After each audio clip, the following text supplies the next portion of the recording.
All right, I think we may as well get started. So, I think my camera's on now, finally. Yeah, so we may as well get started. So, welcome everyone. This is the final session of the personal statement 3-week masterclass. So, this is hosted entirely by Shreya. She does a lot of personal statement work, and if any of you need any personal help, then do message her on that number. It's led in collaboration with the ASN, so the Aspiring Surgeons Network, a great pre-med community, and MedCamps. MedCamps is the one-stop platform for UCAT, GAMSAT, and interviews for medical school applications in the UK, US, and Australia. So we'll get started. And I think, Shreya, is it okay if we save the Q&A to the end today, since the turnout's slightly lower? So we can get through everything coherently in one go. So yeah, feel free to put questions in throughout the meeting. If there is time, I will butt in. If it's okay, we'll keep all the questions for the end, because they may get answered during the actual masterclass itself. So I'll hand over to Serena if she wants to say anything, and then if not, straight to Shreya. Hi everyone, thank you for joining. Just wanted to look at if the recording has started. I don't think it has. I think it has for me. I can see it. It's okay. Yeah, it started automatically. Yeah, we could start then. Okay, so hi everyone, thanks for joining. My name is Shreya. I am a final year medical student, and I'll be doing the third session of our 3-part medicine personal statement masterclass. If you've joined the last 2 sessions, thanks for joining again. So in the last 2 sessions, we spoke about the first 2 questions. We spoke about why do you want to study medicine? And we spoke about like the academic question about qualifications and studies. And today we're going to be focusing on the third question, which is what else have you done to prepare outside of education and why are these experiences useful? So this is really the beyond education question. This is what's going to set you apart from other people. It needs to be highly personal to you. And it's basically where you talk about any other activities that you've done outside of your formal education or any personal experiences that you've had and learnt from that emphasize how well suited you are to study medicine.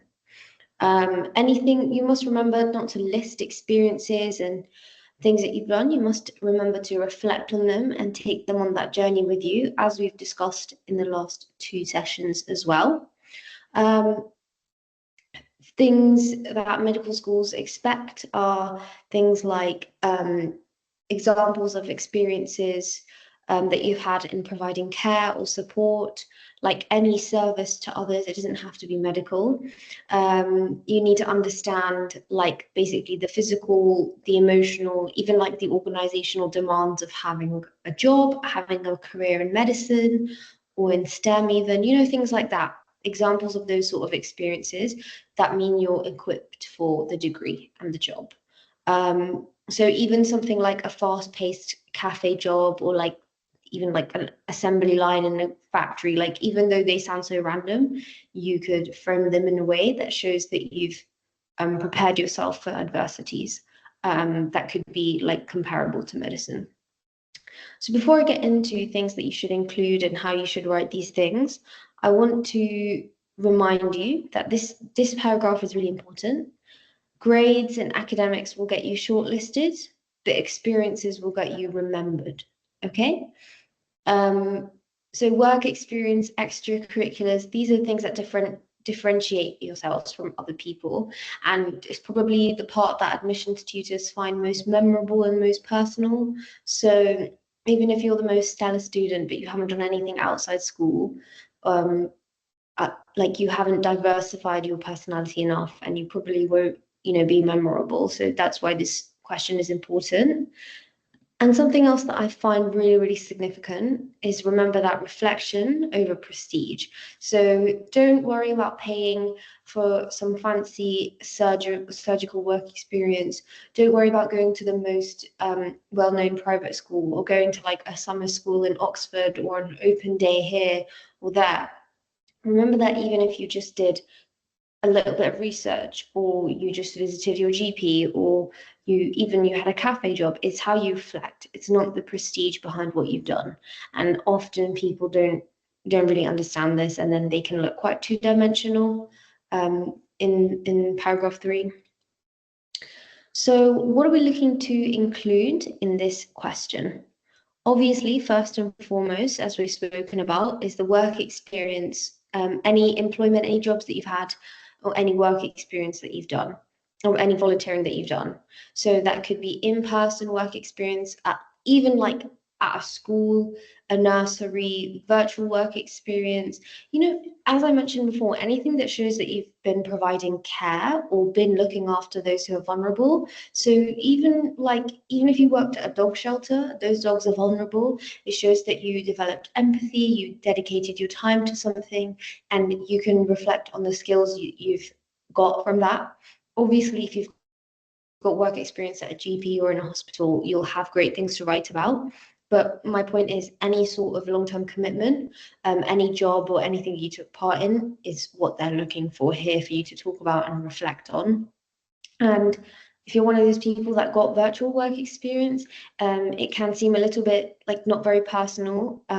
Again, you're going to have to work hard to become quite reflective and you need to look quite insightful about the experiences that you've had, but it can all work. It doesn't have to be fancy work experience.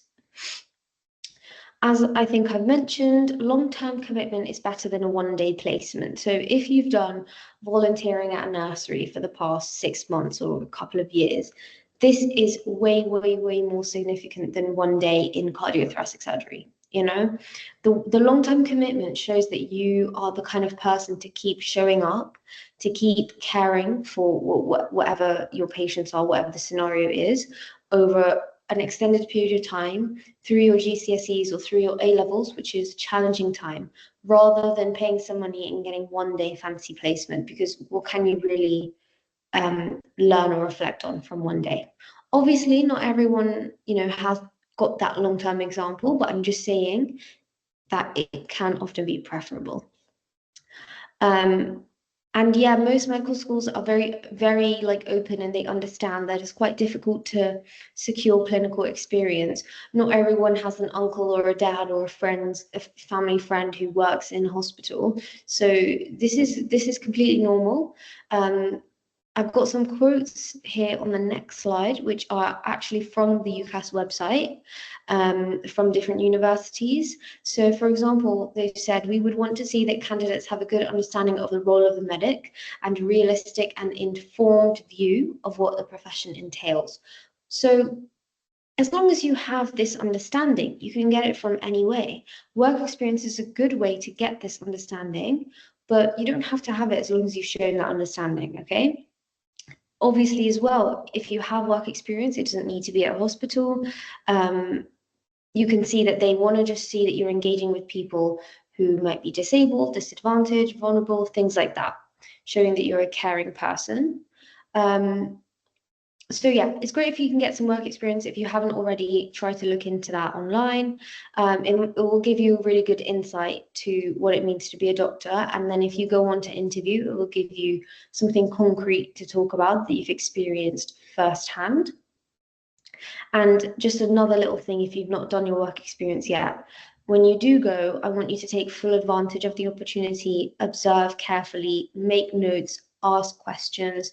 I would say, whether you've done volunteering, had a job, had work experience, whatever it is, I really like when students write anecdotes in their personal statement, instead of just saying I observed an MDT, I observed a doctor do surgery, and I found it really fascinating.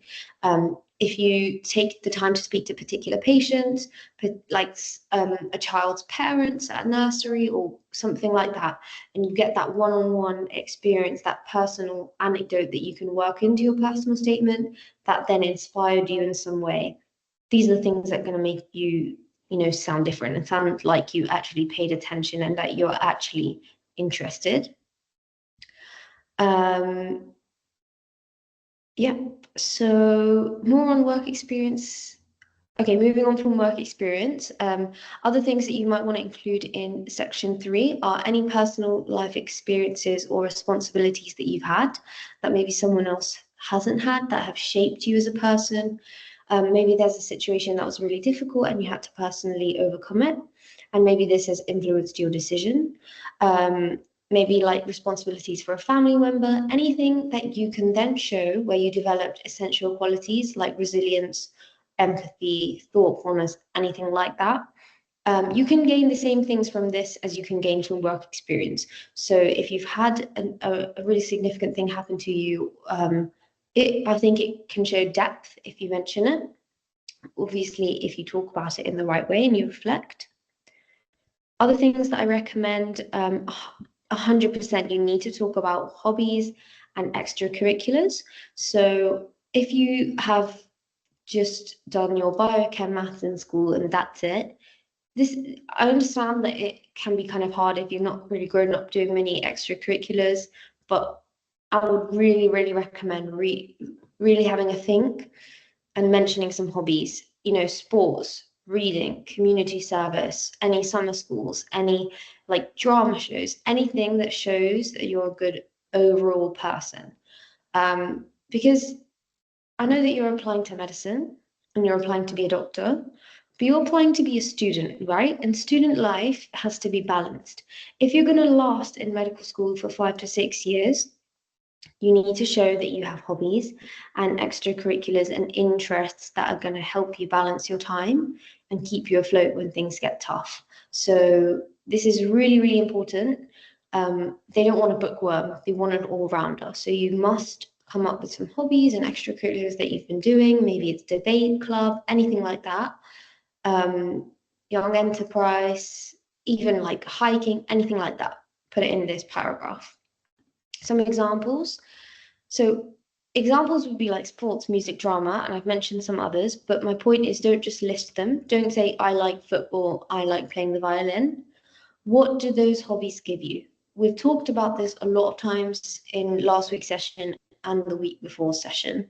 So I don't need to go on about it too much. I think you guys have got the gist that you must reflect. But, just to give you like a head start, you could talk about your sports. You could say that helped you gain teamwork skills, discipline. Music, maybe you could talk about attention to detail and you could relate that to like a surgical specialty that you're interested in. If you like drama, you can talk about communication, relate that to speaking to patients and patients' families. Obviously, you need the confidence to enter such a complicated field where you'll be talking to loads of different people in the team, people that are much more senior than you. You need to be sure of yourself when you're entering medicine because it's a challenge. So it's not so much about what hobbies you have, it's about the experiences and the skills that they gave you. Okay. Other things, if you've had any achievements outside of school or college, this is very significant.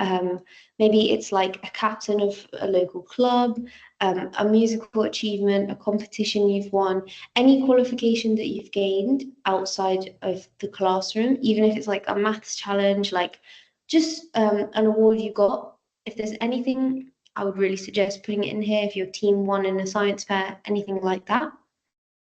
Would be great for you to add that in here. Just shows depth of character, really. Some examples that you could include, like Duke of Edinburgh, any community awards, any fundraising that you've done. Maybe you've taken part in scouts. Maybe you were part of the school council, student body, if you were team captain. I mean, there's countless examples. I just wanted to give you something to get you started. And I wanted to add this in there as well because I do know that some people are like not in school at the moment. Maybe they're postgrad, maybe they had a gap year. So if you've had some time, like a bit of a gap between now and when you were in school, I would recommend that you give some detail as to what you've been doing since and what kind of skills and qualities this has given you that will equip you to study medicine. It's quite important, and they will probably ask you about this in your interview if you've taken a gap year or something. So you need to have answer ready, which is full of good substance.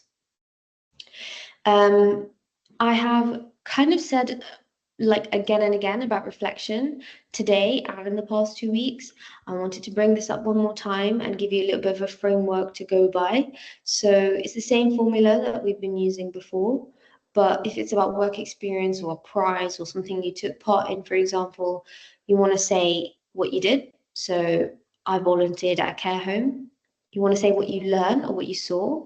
So you could say like, I realized the importance of empathy and patience.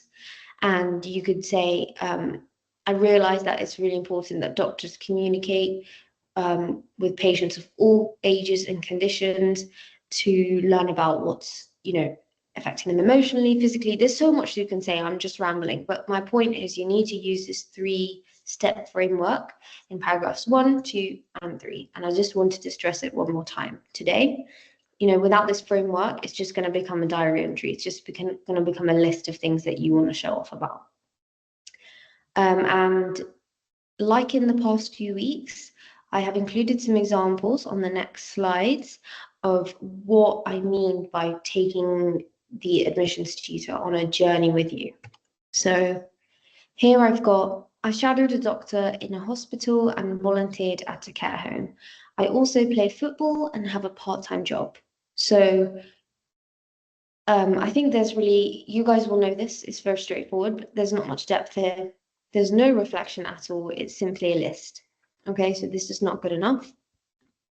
But if we level it up one step, during my hospital shadowing, I observed how doctors spoke to patients and learned about the importance of communication. Playing football taught me teamwork and discipline. So this is much better, and I do like this, but I still think it's very generic. And I spoke about in the past few weeks that you guys need to be careful of including cliches and sounding very same old and just very generic. So teamwork, discipline, communication, it all sounds a little bit like ChatGPT, or it sounds like every other applicant. So you need to be showing unique insights, and that's why I recommend talking about anecdotes. So maybe you had an injury and it put you out of football at some point, and then you came back, and you can tell them about your journey and how you persevered. Specific experiences, maybe you in your work experience spoke to a specific patient and you really connected with them over the few days that you were there, and you want to mention their story. Things like that will get you noticed. Okay, so enhancing this a little bit more, shadowing doctors in a hospital showed me how essential clear communication is when patients are anxious or in pain. I noticed how nonverbal cues like tone and posture reassured patients. Volunteering weekly at a care home deepened my patience and empathy, especially with residents who have dementia, reminding me that listening is as important as speaking. As well as the above, playing football at a club level taught me how to work under pressure as part of a team, a skill I see mirrored in collaborative nature of healthcare. So this is the level I want you guys to aim for. We've got specific examples, we've got reflection, we've got clear links to medicine. We can see that this person has really thought about the experiences that they've had. Also saying that they volunteered weekly shows their long-term commitment. If it was me, I would go one step further and say volunteering weekly for the past 4 years, blah, blah, blah. It's the little things that are going to make you sound very, very impressive. So this is a sort of example paragraph of the kind of reflection I want you guys to be aiming for. And we've really sped through it today, but I hope that kind of gives you a good idea of what we want to be including. If I go back to this original list, I would suggest you use this list as your checklist for question 3, your work experience, employment or volunteering, any life experiences that you've had, hobbies or extracurriculars, really, really important, any awards you've got, and if you're post-grad or, had a gap year, what you've done in that time. This is basically saying, so in the first 2 paragraphs, you basically said, I'm clever enough and I'm interested enough. This one is where you sell you as a person. So you need to tell them, I have the character and I have the personality that you want. So I hope that helped. I hope you guys have more clarity in what to include in question 3 now. I'm happy to answer any questions.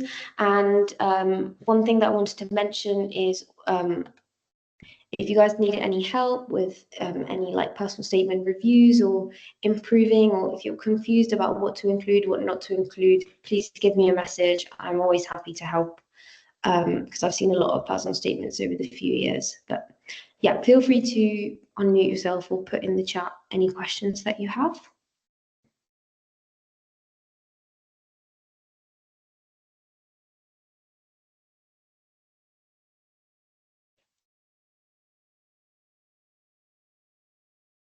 Do we have any questions?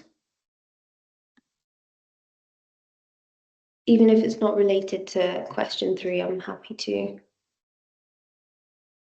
answer.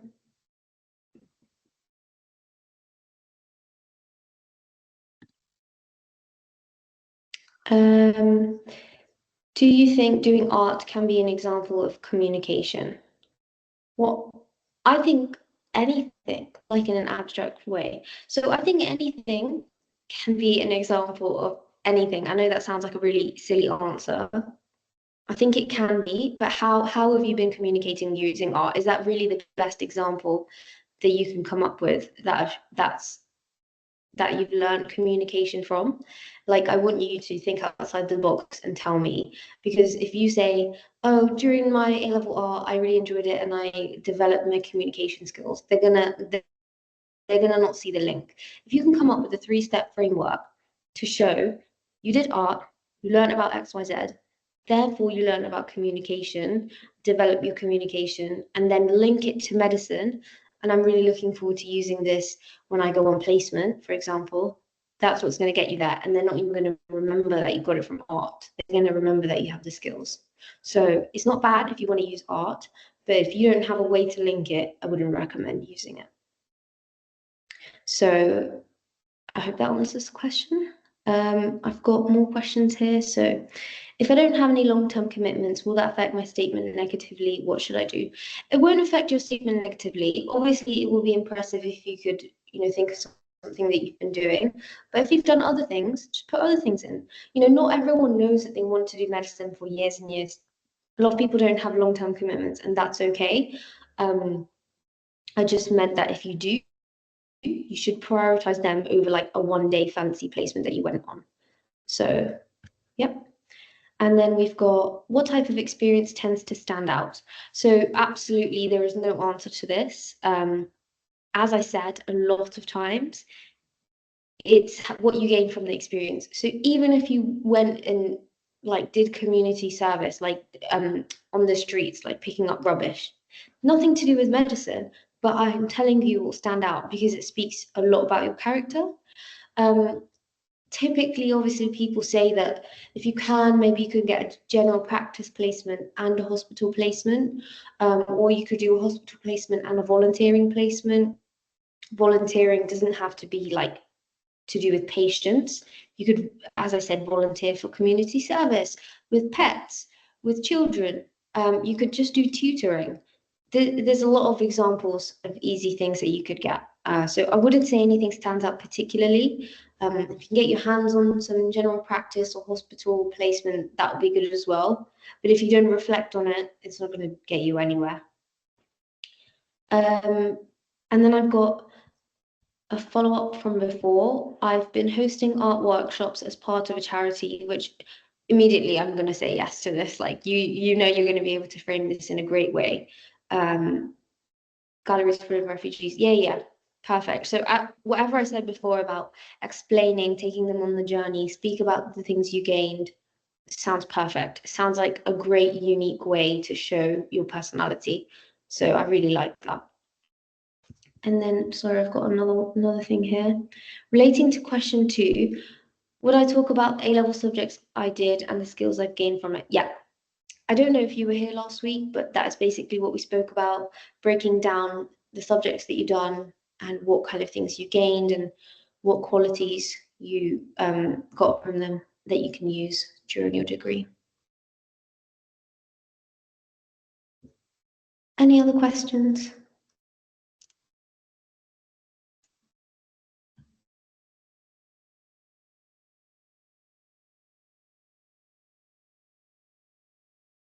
If you don't want to, that might be it. Yeah, if you don't want to put it in the chat, you can message me privately if that makes you feel more comfortable. But yeah. Will we get a recording of this meeting? Yes, you will. It will be posted on the MedCamps YouTube channel. That's where we just keep kind of recordings of meetings and teaching series stuff. There's also an MMI series on there as well for when you get to interviews. And speaking about interviews, when you get to interviews, use the MedCamps online platform. It is vastly cheaper than paying for a tutor, and that's why I made it in the first place. And if anyone would like to work with us and get it used in their school, then send me a personal email, and we'll talk about that and we'll discuss it. You'll be able to get it cheaper through your school. So if you want to explore that with us, then send me an email. I'll put my email in the chat. We're looking to open up more partnerships with schools because we want to help out schools get cheap and affordable med application advice, such as these talks that Shreya is giving right now. It's very useful. So thank you, Shreya. So you got a few more questions. One question. So if you had more to say about one question than another, is it okay to be unbalanced in word count? It doesn't matter if there's an imbalance. I would recommend, I would say that each question is equally weighted, so you might put yourself at a disadvantage if one of them is way longer than the other. So just think about that, but I don't think it matters if they're like a little bit not balanced. Just try to fill them out as much as you can.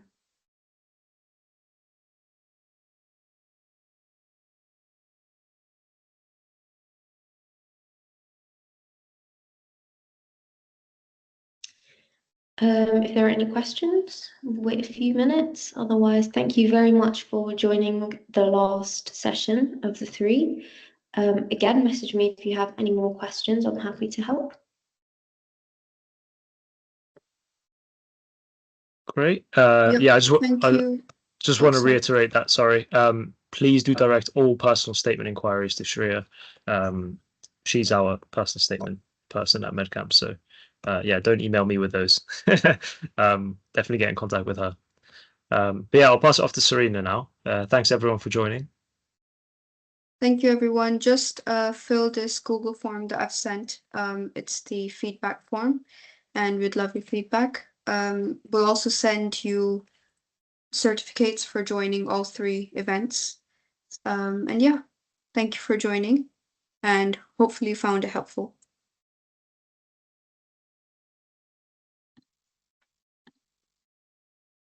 Great. Bye, guys.